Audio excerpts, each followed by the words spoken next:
Não, não consegui mexer no revestimento ainda não.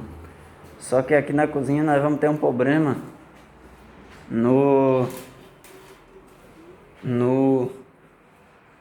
ambiente de gás aqui, ó. Aquela muretinha nós não vamos poder mexer nela não. Porque aqui passa toda a encanação de gás. Aí nós vamos ter que permanecer com ela no lugar. Entendeu? Mas eu só mexi no piso porque eu fiquei acompanhando o rapaz descarregar, arrumar lugar pra pôr. Mas tá tudo ok.